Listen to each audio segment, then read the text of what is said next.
masih bersama kami menyaksikan dialog khusus.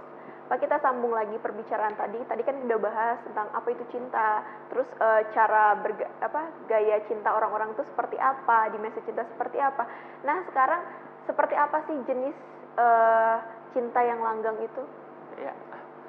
Nah, ini sebetulnya kan kalau saya tidak seperti senior-senior yang lain lah gitu. Katakanlah mereka yang sudah menikah 10 tahun, 20 tahun gitu kan, memiliki pengalaman mereka tersendiri gitu ya, dan bisa menjelaskan tentang kenapa sih mama dan papa itu langgeng gitu kan, bisa menikah selama berpuluh-puluh tahun.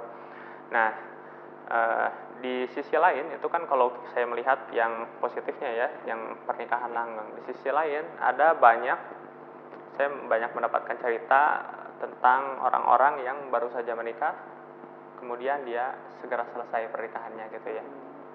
Nah, di sini yang menjadi poin penting bahwa kita punya, tadi sudah membahas 3 dimensi cinta ya. Disinilah dimensi cinta yang terakhir, yaitu komitmen, yang menjadi penting untuk menjaga suatu hubungan. Nah, di dalam puluhan tahun pernikahan itu kan tidak selalu berbahagia ya. Kadang-kadang ada naik turunnya. Kemudian kalau misalkan anak muda, dia sangat mengandalkan passionate love, menggebu-gebu dia cinta gitu kan. Tapi nanti asalnya cinta yang tinggi itu dia cepat turunnya gitu. Setelah 3 tahun dia turun. Nah, kalau misalkan tetehnya tanya, atau misalkan pemirsa di rumah tanya ke orang tuanya gitu kan, atau lihat aja orang tuanya gitu ya, atau bisa membandingkan antara pengantin baru dengan pengantin yang sudah berpuluh-puluh tahun. Pengantin baru mengatakan bahwa saya cinta kepada pasangan saya, dan pengantin yang lama juga dia mengatakan hal yang sama, saya cinta pada pasangan saya, tapi perbuatannya beda ya. Kalau pengantin baru mungkin dia lendotan gitu kan, lendotan gitu, terus biasalah masih romantis. Tapi kalau udah lama kan kurang kelihatan gitu ya kebanyakan. Dan 68% pernikahan yang langgeng gitu ya, yang berpuluh-puluh tahun, itu mereka sering bertengkar. Jadi memang agak aneh juga itu kalau melihat penelitian itu ya. Tapi ternyata ada suatu hal yang membuat mereka bertahan, yaitu adalah komitmen. Komitmen ini yang dirasakan oleh mereka yang sudah berpuluh-puluh tahun menikah, itu kan ketika menikah itu sudah yang dijalankan itu bukan cinta gairah gitu kan, bukan saya merasa nyaman lagi, tapi karena saya sudah memilih kamu sebagai pendamping gitu kan, terus juga kita sudah punya anak gitu kan. Dan beberapa keluarga juga mempertahankan pernikahan karena apa? Karena anak gitu. Padahal mereka berantem tiap hari.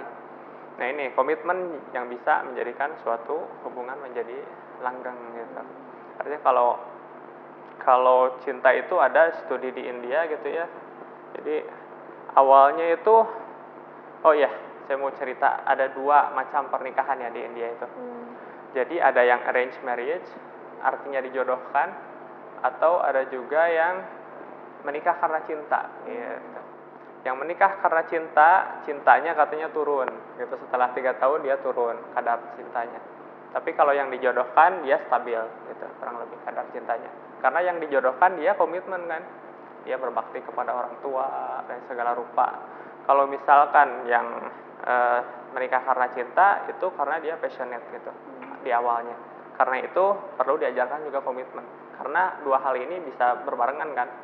Itu bisa juga dengan adanya companionate atau persahabatan ditambahkan. Jadi kita dalam rumah tangga itu bisa merasa nyaman, bisa bergairah, dan bisa komitmen. Itu kan yang idealnya.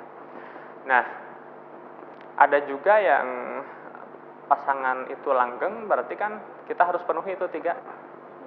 Yang gairahnya, yang merasa nyamannya, dan ada komitmen. Adapun kalau ingin pernikahan bertahan, itu berarti yang diutamakan adalah komitmen gitu. Ketika sudah memilih pasangan, ya itu gitu. Karena di orang-orang yang lansia itu kan, cinta itu sudah turun lah. Masalah passionate, masalah gairah itu nggak ada gitu kan. Kemudian masalah nyaman juga nggak ada. Ya mungkin dulu si laki-lakinya di mata si perempuannya dia bisa membuat nyaman gitu, dia pintar ngomong, bisa nenangin aku gitulah kurang lebih. Tapi ketika si suaminya udah tua kan, udah pikun segala rupa, bahkan harus diurusin, itu kan dia membuat nyaman juga enggak gitu ya, passionate juga enggak gitu ya, membuat nafsuan juga enggak gitu kan. Jadi lebih ke tanggung jawab aja dia sebagai istri gitu, dia bisa menjadi langgeng. Nah, apa jadinya kalau misalkan komitmen ini tidak ada gitu. Saya pernah ada wawancara dengan seorang ibu gitu ya. Ibu ini dia ngeluh gitu, ngeluh tentang suaminya yang dulu gitu. Artinya suaminya yang dulu itu awalnya dia anggap suaminya itu keren gitu kan, karena punya pekerjaan yang wah itu gimana gitu ya. Terus ketika si pekerjaannya itu udah nggak ada, ternyata suaminya malas-malasan terus gitu, di rumah seharian tidur, kayak nggak ada gairah untuk hidup lah kurang lebih. Jadi dulu yang sosok yang dicintainya itu udah nggak ada gitu kan, yang dia bikin gairah untuk mencintai dan dia merasa nyaman berada di dekat suaminya itu udah nggak ada si suaminya. Nah, ketika si ibu ini nggak ada komitmen, apa yang dilakukan?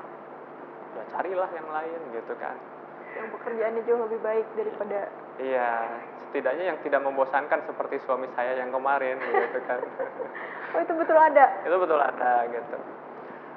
Ya memang masalah komitmen ini, ya menurut saya sih ini yang paling penting di dalam sebuah pernikahan gitu ya, menjaga pernikahan. Meskipun ada yang namanya empty love. Empty love itu ya, apa? atau cinta kosong. Jadi kita menjalani pernikahan, nikah aja sebagai status, tapi rasa nggak ada. Gitu. Nah, tapi ada nggak yang sampai langgeng juga dari kasus itu? Langgeng juga ada gitu. Saya yakin mungkin pemirsa di rumah juga ada yang seperti itu. Jadi dia di rumah tangga gitu kan, harusnya kan berpartner ya suami istri itu. Dia merasa istrinya sendiri kerja gitu kan.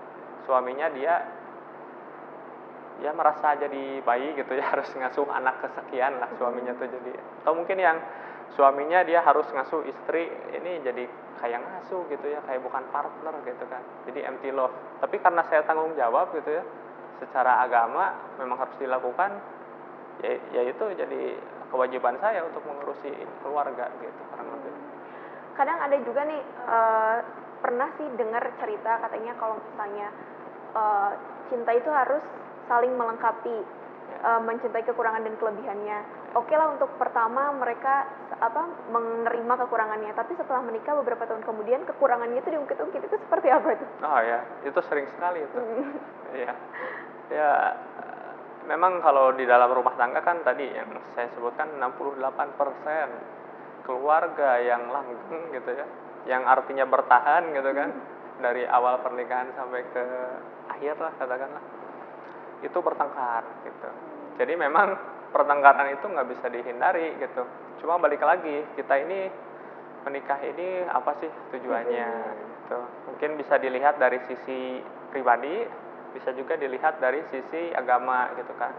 Kalau misalkan di ini warga Tasikmalaya kan agamis gitu ya. Jadi relatif kita yang ada di sini menikah ini untuk menyempurnakan agama gitu katakanlah, untuk ibadah ya, lahan ibadah kurang lebih seperti itu.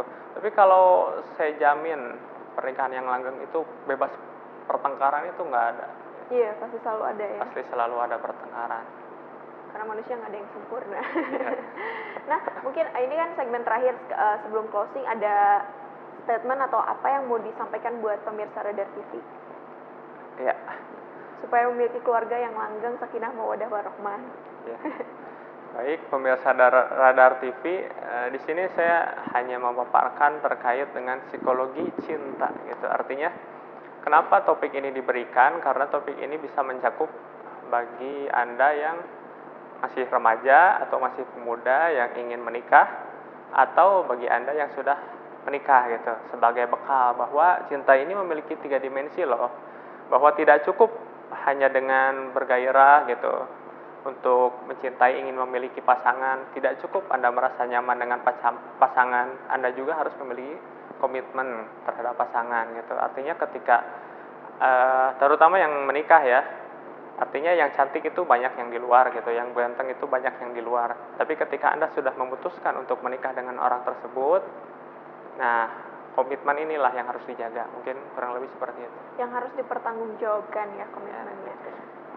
Nah pemirsa, perbincangan kita sampai di sini. Saya mengucapkan terima kasih atas kebersamaannya. Saya Siska Amelia pamit undur diri mewakili kru yang bertugas mengucapkan terima kasih atas kebersamaannya. Assalamualaikum warahmatullahi wabarakatuh. Sampai jumpa di dialog khusus berikutnya.